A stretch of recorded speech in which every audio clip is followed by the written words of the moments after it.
Jannik, well done. Congratulations on reaching your first Grand Slam final.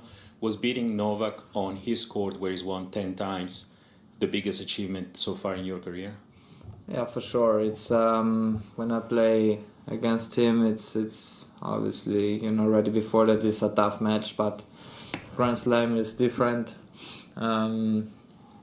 It was a tough match, especially when I lost the third set with match points. I just tried to stay as positive as possible, and it went my way today, so I'm really happy. Simon. Jannik, did the two wins that you had over Novak at the end of last season make you feel quite different before this match to maybe when you played at Wimbledon or places like that? Yeah, for sure. It gives you a better feeling when you know that you can beat one player. For me, it was a huge privilege end of last year to play against him in 10 days for 3 times, because obviously you can practice with him, but the match is always different, and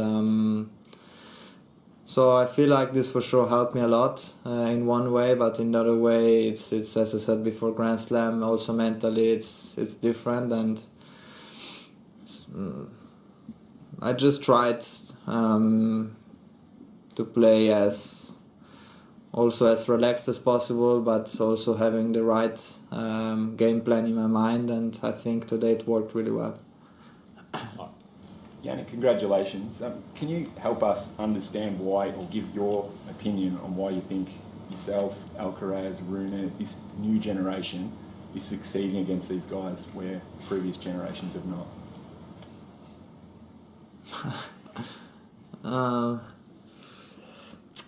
I think first of all we are a little bit, me, Carlos and Holger, we are a little bit, every one of us is a different player. I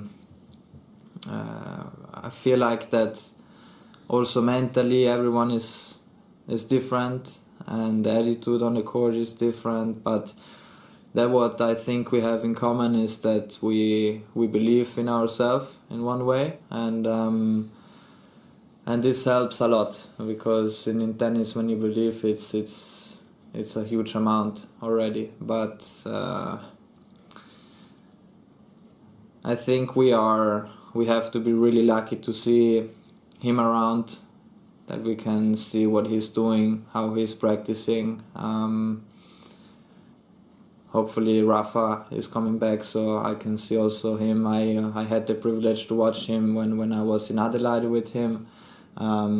Roger, unfortunately, I've never had the chance to, but it is what it is. But in another way, I feel like that talking about my part is that I always try to learn from them, and then trying to get something from them, no? And this has been always my part of the process, and the process we are making it's not finished yet, because I feel like that we still have to improve a lot. So happy to be here, happy to play my first final here in Melbourne, but in my mind I know that I can and still have to improve, so it's good to have him around. James. Jannik, you seemed very relaxed when you finished the match, and when you won you didn't celebrate too big. I wonder, is that deliberate? Is it something that you tried not to let your emotions get the best of you, or maybe the handbrake does come off? What happens when you get really excited? I don't know.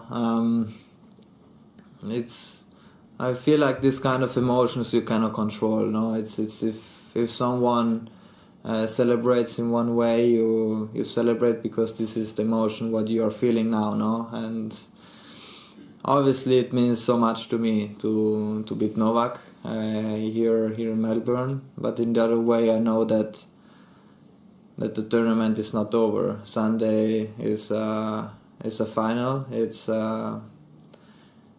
different emotions, because a final is always different. It doesn't really matter how big the tournament is. So it's, in my mind today I knew that it was semi-final. It's not that you win the tournament like this. So I'm looking forward for Sunday, and let's see what's coming. So if you win on Sunday, the shirt's coming off, full fist bump and everything. this let's see what will bring us Sunday. Jannik, congrats on reaching your first ever Grand Slam final. Just when you lost that match point, that set point opportunity, what was going through your mind, and how did you regroup after that in the fourth set? Yeah, it's not easy because you are so close, and then in your mind is that the way is long still. But in the other way, I sat down. I tried to think also that the score was 2-1 for me, so it was positive, and I just tried to start again the set in a good way. I was serving, I hold serve, and I was up already in the score now. So I tried to stay really focused about the goal I had today, which was a good game plan, and hopefully I was hoping that the execution were working, and that's it. Obviously, fourth set, when I broke him, it was a positive feeling, and I'm happy that I could finish the match. John. Jannik, well done. Novak said that he hadn't played a Grand Slam match as badly for a long time.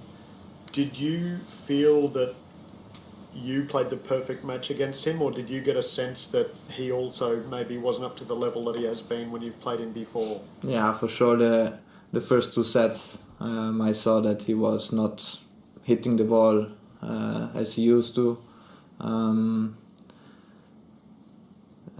He was also not moving that well, no, and then I think he was not that focused like we used to see him, no. So I saw this, but in the other way, being number one, you have to be ready for that he changed things up, and that he has done in the third set. The level there was even. He's also maybe the best returner we have in the game. We didn't had one break point, so it's these are stats what are unusual for him. So, but in the other way, this can happen. No? In tennis, when you have a bad day, it's also tough to get out as a winner. No, so I realized, especially the first sets, he was not playing that great, but I tried to have the intensity as high as possible, and I took the chance.